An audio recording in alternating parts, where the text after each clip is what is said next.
My core value is to bring my whole self in whatever I do. Because when you lead or you present yourself with honesty and authenticity, you build a circle of trust. And once there is trust, you can perform. That is my basic core, being true to my own self and presenting myself in a way that you can trust me, I can trust you.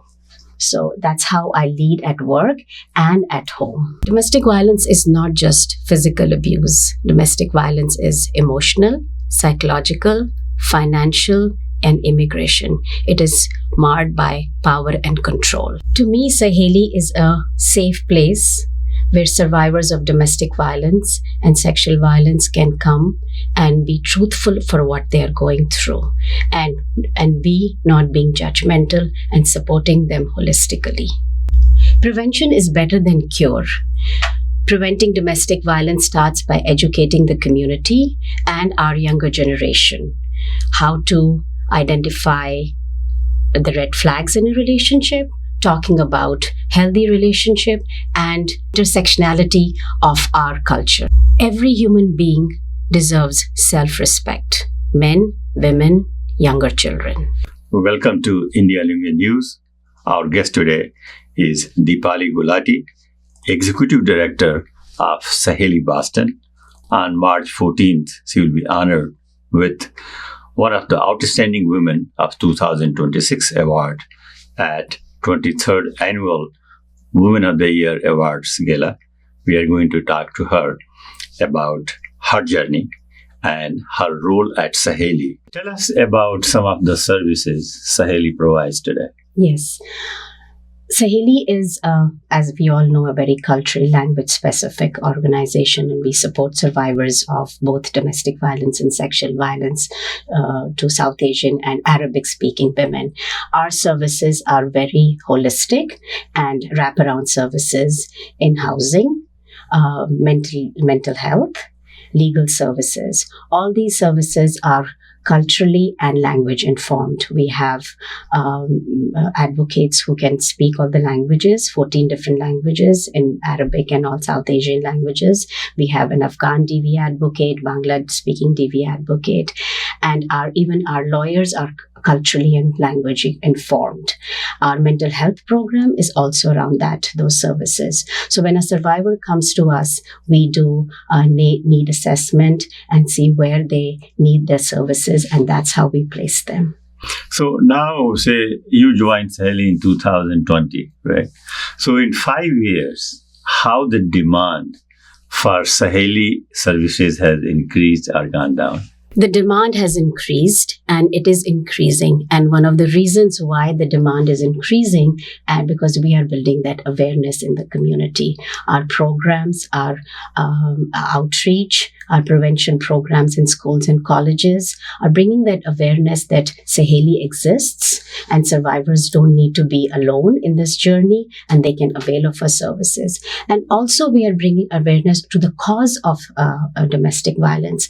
People from our community, we feel that it is a social stigma, but we are bringing this conversation into mainstream conversation so that people understand that we should not be ashamed of talking about domestic violence. We should not be judgmental. So that's how our cases are increasing, and because people know that we are there to support these women. Now, especially in the South Asian culture, this is a topic which nobody wants to talk about. So now the conversation has started, thanks to a large extent Saheli, because it has been really on the forefront of this. What are some of the key issues like survivors call Saheli for help? What is, say, number one or two issues they deal with? So first of all, I want to inform the community that domestic violence is just not physical abuse. It is emotional abuse, it is psychological abuse, financial abuse, and even immigration abuse. So these are all the key issues that the survivors call. So immigration abuse in the sense that a spouse is here and can blackmail about the status and all this stuff. And not renew their visa and scare them that they will be deported, or they'll call on the immigration services that their visa is expiring. All that is out, not give their passports to them. So those are the immigration issues. But the key issues when a survivor calls us is, of course, this first thing is safety, that they're not safe in that environment and they want to move to a safe place. And that's our key. First thing is that do safety planning and make sure that the survivor is in a safe place. Financial abuse, they don't have the money to support themselves. And of course, they need an attorney to be able to support them get their visa situation sorted out. So the key issues, and of course, the legal aspect also includes getting a restraining order, getting a divorce, child support, child custody. So those are all the issues that survivors call us. And these are also the issues when survivors don't call us because they're scared of getting these services and don't know where to get these services. Now, you are the best person to ask this question. So all these, the domestic violence cases you hear or they come to Saheli, what percentage of women have their no bank account, their own account? Are they totally 100% dependent on the account of the spouse? I would say about at least 40%. 40% have they don't have bank accounts, or they don't have the financial knowledge. That's why we have our own in-house culturally and language specific financial literacy program, so that they are able to attend these workshops and understand what it is to save money, what it is to open a bank account, how to do that, what it is to have a credit card, debit card, and be able to empower themselves to be financially stable once they are independent. So this is another instrument of abuse, because if your spouse is totally unaware about finances and taking care of, they are totally helpless. So financial abuse is a big thing because they are financially dependent, and that is also the reason why they stay in that abusive relationship, because they don't know how to. They don't work. They're not able to support their children. They're not able to bring food on the tables and the roof on their head. So they stay in that abusive environment for years together.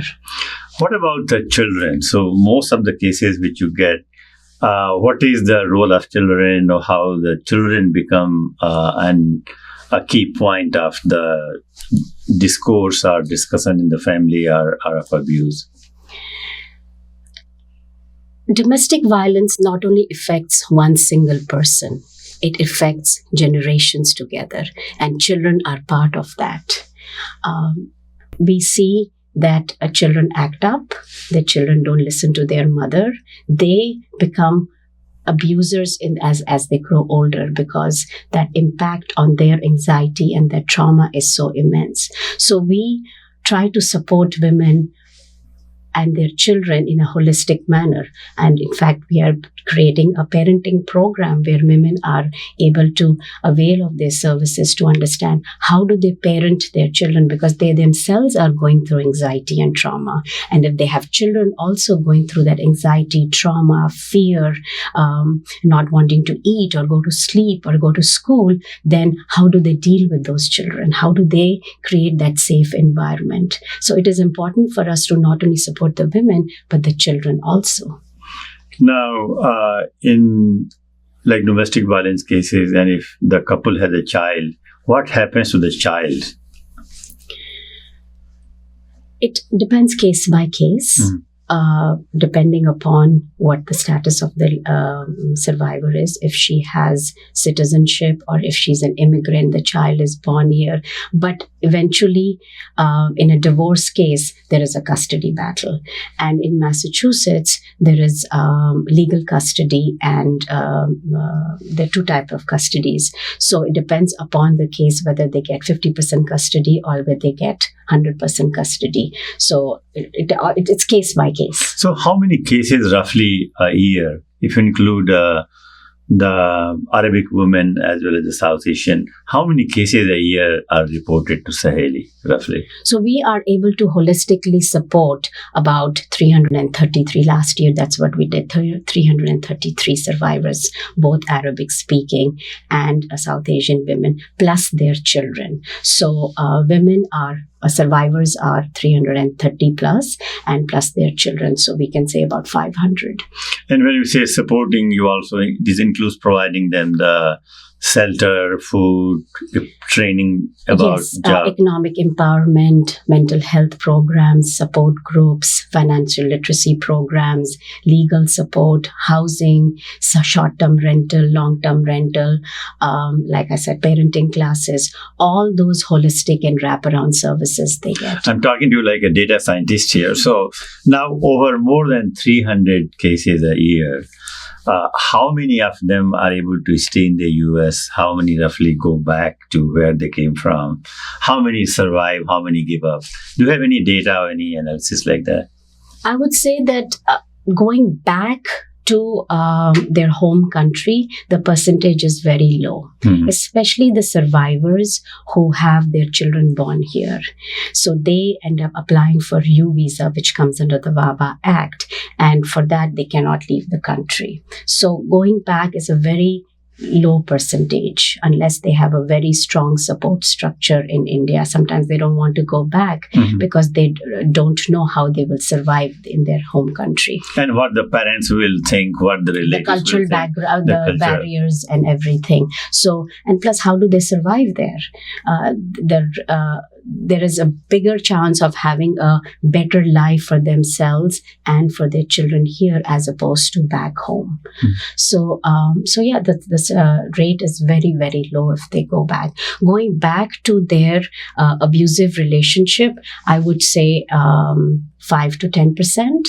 Go back, reconcile.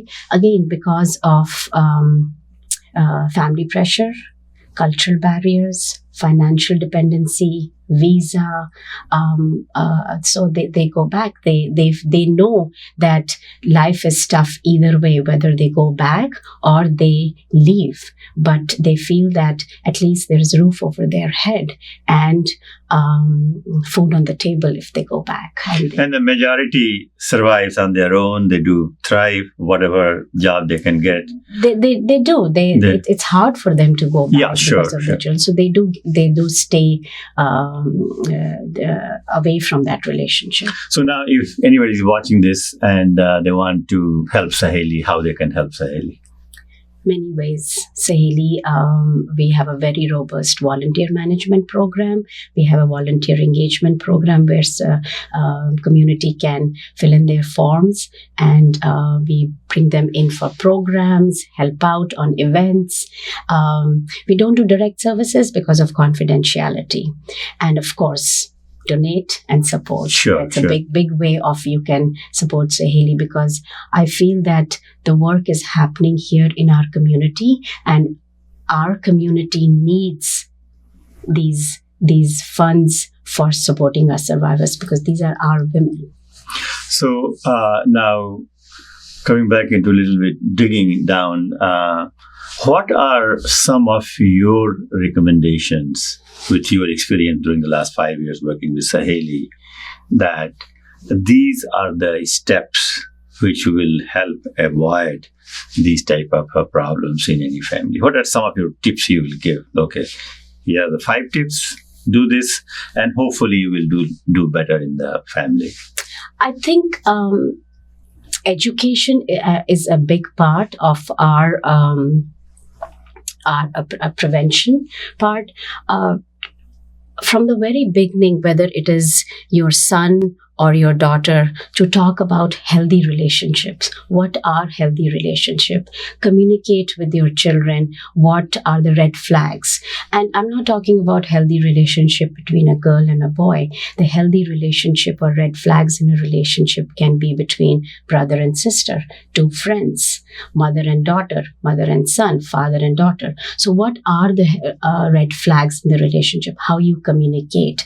And educate our boys to be respectful to women and educate our girls, our daughters, to speak up, not to endure. Because if you don't speak up, then the cycle of abuse continues.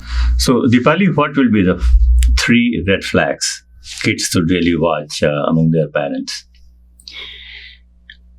I think the 3 red flags that any family or child in a family should watch out is how do you communicate with each other, whether it's a respectful communication, the dynamics of power and control between parents, and also what is your relationship with your parents? How do you talk to your parents? How do you talk to your siblings?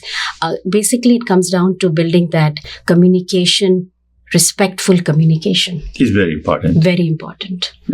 And what about control? Like you hear the stories that, my spouse is very controlling. How do you look at that control? How much it comes up in the scale of from 1 to 10, the controlling factor? It is a lot. Controlling factor is a lot. If a spouse is not allowed to open a bank account, if a spouse is not allowed to be financially independent or be able to express her own feelings and wishes, that is power and control. That means you are actually subduing that person completely, suppressing that person completely, and that it is not. It is emotional abuse then, and psychological abuse if the power is and control is subduing that person's emotions. Now, Deepali, great job you are doing as an executive director, your team, and what a magnificent institution Saheli is. So that's excellent. Now, let's come back to you. And this type of work can be very stressful. We just hear these stories. And you feel, oh my God, how they can survive. You deal with every day. So what helps you make certain, day-to-day decision? What is your value system? What is your criteria to live your own life or work? My core value is to bring my whole self in whatever I do. Because when you lead or you present yourself with honesty and authenticity, you build a circle of trust. And once there is trust, you can perform. That is my basic core, being true to my own self and presenting myself in a way that you can trust me, I can trust you. So that's how I lead at work and at home. Now, can you talk about your growing up in India and the Q&A we did for our print edition? You talk about your father, so if you can talk about father as well. So, my father, Gulshan Rai, he lived by the Gandhian principles. He had integrity and honesty. And one thing he regularly told me always, that if you put your head on the pillow at night and you're able to sleep well, you've lived a good life, honest life. So I always feel that honesty and integrity is something that should be part of your daily routine. He lived by social service also. He was part of Lions Club and used to have health camps, blood donation camps, eye camps. So I saw that in his daily work, and that's what brought me also to this social service, that I want to give back to the community. Now, you had also said that if one person you would like to meet, it will be your mother. So tell us about your mother, and if you meet your mother, what questions you are going to ask her? My mother died at a young age. How old was she? She was 52 years old. And I was not in India at that time. But if I would want to if I get to meet her today, I would want to talk to her about her wisdom. She was a very wise person at a very young age, and which I didn't realize at that time. She was a very... Most of us don't realize at that time. Most of us, yeah. Sure. She was a very graceful woman, and she led with a lot of grace and humility. But most importantly, at a young age of 22, She moved to Afghanistan with my dad after she got married. And it is interesting that I am supporting immigrant women who have language, cultural barriers. And in 1962, when she moved to Afghanistan, I'm sure she faced that language, cultural barriers, how she managed for 20 years in an alien country, learned the language, taught in a school, and was able to live a very wholesome life in a foreign country in those years. It'll be very interesting to hear from her. So what took her to Afghanistan? My dad's work. Mm-hmm. He was working with the State Department. And U.S. State Department. Yes. Okay, excellent. Now, if you do some reading or music, what do you do when you are not working? I watch a lot of Bollywood movies. Okay. That is my Zen mode, So I watch, I'm always updated on movies, but I do work out a lot. That gives me energy and clears my head, and I feel I can focus. And of course, spending time with the family. I have 2 boys, and cooking with them, talking to them for hours together, spending time with them is what gives me energy to move forward. So now Bollywood, very interesting. There was a time I used to watch a lot of Bollywood movies. Now I don't get much time. But so let's talk about Bollywood because that gives you a lot of insight about you, that what type of movies you watch, who are your favorite actors and actresses. So my first question, what will be your top Bollywood movies? I know it's a tough question because you can just go endlessly, so many movies. I saw that movie Thappar a couple of years ago, and that really resonated with my work. The Thappar is like with the slap. The slap. Yeah. Slap. And that resonated with our work, what we do, because in that movie, this young woman is slapped by her husband in a social setting, and she walks away because she's advised that once is more than enough. And so while I don't like to watch a lot of heavy movies, and it's more entertaining movies, but that movie really resonated with my work. And this also tells the evolution of Bollywood movies, because during our time when we were growing up, they never made such movies, right? They did not make about these movies. How social setting conversations have changed. Love watching that movie Chupke Chupke. Okay, yeah, sure. It's a beautiful movie. It's a beautiful movie with lovely songs. My favorite actor is, of course, Shah Rukh Khan. But I do watch a lot of Hollywood movies also. And one of my favorite Hollywood movie, which we always watch with our children, is My Cousin Vinny. And it is an Oscar-winning movie, but it is entertaining. It is full of laughter. So I like to watch movies that are light and you can enjoy with the family. Now, before I let you go, are there any other organizations, non-profit groups you are involved with, you work with?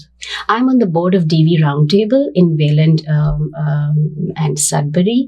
But other than that, all my energies are with Saheli. On that note, Deepali, thank you so much.